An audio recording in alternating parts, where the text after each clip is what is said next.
ஓர்ந்து கண் நோடாது இறை புரிந்து யார் மாட்டும் தேர்ந்து செயல்வதே முறை. எவரிடத்தும் பாரபட்சம் காட்டாமல் ஆழமாக ஆராய்ந்து நீதியின் அடிப்படையில் அனைவரிடமும் சமமாக நடந்து கொள்வதே சிறந்த ஆட்சி முறையாகும். திருவள்ளுவர் கூறும் அந்த அறநெறி நீதியின் உண்மையான அடித்தளத்தை எடுத்துரைக்கிறது.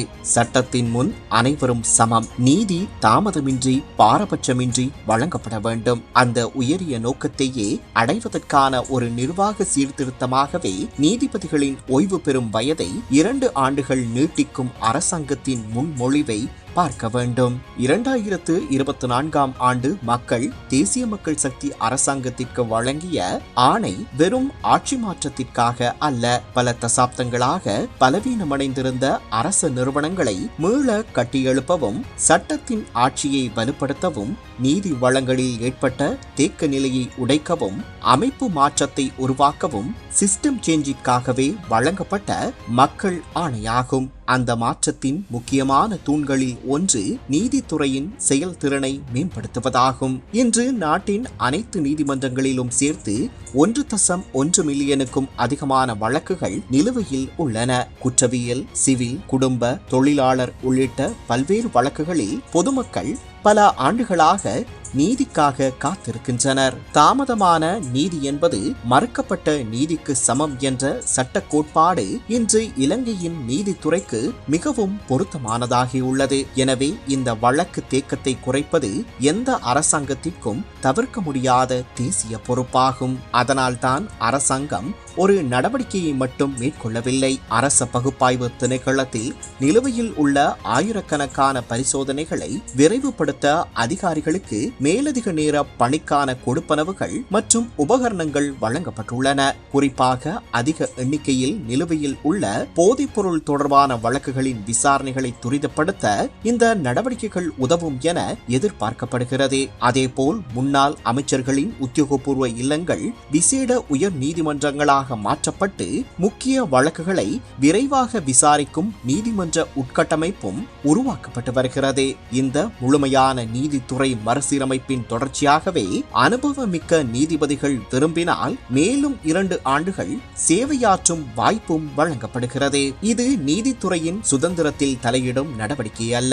எந்த நீதிபதியும் எந்த வழக்கில் எவ்வாறு தீர்ப்பளிக்க வேண்டும் என்பதை அரசாங்கம் தீர்மானிப்பதில்லை. மாறாக நீதிமன்றங்களின் மனிதவள திறனை வலுப்படுத்தி அனுபவமிக்க நீதிபதிகளின் அறிவையும் அனுபவத்தையும் இன்னும் சில ஆண்டுகள் நாட்டின் நீதித்துறைக்கு பயன்படுத்தும் நிர்வாக சீர்திருத்தமே இதன் நோக்கமாகும். உலகின் பல ஜனநாயக நாடுகளிலும் இதுபோன்ற நடைமுறைகள் நீண்ட காலமாக பின்பற்றப்பட்டு வருகின்றன.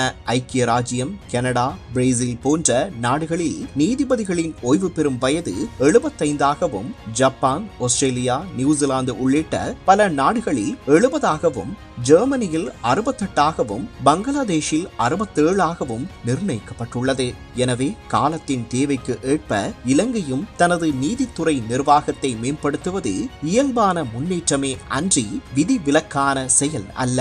இந்த முன்மொழிவை எதிர்த்து கருத்து வெளியிடுவது ஜனநாயக உரிமையாகும். ஆனால் வழக்கு தேக்கத்தை குறைத்து நீதியை விரைவுபடுத்தும் நோக்கில் மேற்கொள்ளப்படும் ஒவ்வொரு நடைமுறை சீர்திருத்தமும் கடுமையான அரசியல் விவாதத்திற்கு உள்ளாகும் போது அதன் உண்மையான விளைவுகளை மக்கள் பகுத்தறிவுடன் சிந்திக்க வேண்டிய பொறுப்பும் உருவாகுகிறது. கடந்த ஆட்சிகளுடன் சம்பந்தப்பட்ட அரசியல்வாதிகள் மற்றும் அதிகாரிகளின் ஊழல், அதிகார துஷ்பிரயோகம் மற்றும் மக்களின் சொத்துக்களுடன் தொடர்புடைய வழக்குகள் உட்பட அனைத்து வழக்குகளும் சட்டத்தின் அடிப்படையில் தாமதமின்றி விசாரிக்கப்பட்டு முடிவுக்கு வர வேண்டும் என்பதே மக்கள் எதிர்பார்ப்பாகும். அந்த இலக்கை அடைய நீதித்துறையின் திறனை அதிகரிக்கும் முயற்சிகள் அரசியல் கண்ணோட்டத்தை தாண்டி தேசிய நலனின் அடிப்படையில் மதிப்பிட வேண்டும். இதனை பொறுத்துக் கொள்ளாது சட்டத்தின் ஆட்சியை உறுதிப்படுத்த முனையும் வேளையில் முன்பு கீரியும் பாம்புகளுமாக அரசியல் செய்த ரணில், ராஜபக்ஷ, சஜித், திலீப், மனோ, கஜேந்திரகுமார் ஹக்கீம், திகாம்பரம், சுமந்திரன், ஜீவன் உள்ளிட்டோர் ஒன்றிணைவது தம்மையும் தம்மை சார்ந்தோரின் நீதிமன்ற நடவடிக்கைகளை தாமதப்படுத்த என்பது மக்களுக்கு இலகுவாக புரிந்து கொள்ளக்கூடிய அரசியல் தெளிவாகும். எனவே திருவள்ளுவர் கூறியபடி ஓர்ந்து கண் நோடாது இறை புரிந்து யார் மாட்டும் தேர்ந்து செயல்வதே முறை. அதாவது பாரபட்சமின்றி ஆராய்ந்து அனைவருக்கும் சமமான நீதியை நிலைநிறுத்துவதே நல்லாட்சியின் அடையாளம். நீதித்துறையின் செயல்திறனை உயர்த்தி தாமதமான நீதியை விரைவுபடுத்தும் இந்த சீர்திருத்தமும் அந்த உயரிய லட்சியத்தை நோக்கி எடுத்து வைக்கப்படும் ஒரு முக்கியமான படியாகும். நீதியின் வெற்றி எந்த அரசியல் கட்சிக்கும் சொந்தமானதல்ல. பல ஆண்டுகளாக நீதிக்காக காத்திருக்கும் சாதாரண மக்களின் வெற்றியாகும். சிதைந்த தாயகத்தை மீள கட்டி எழுப்புவோம்.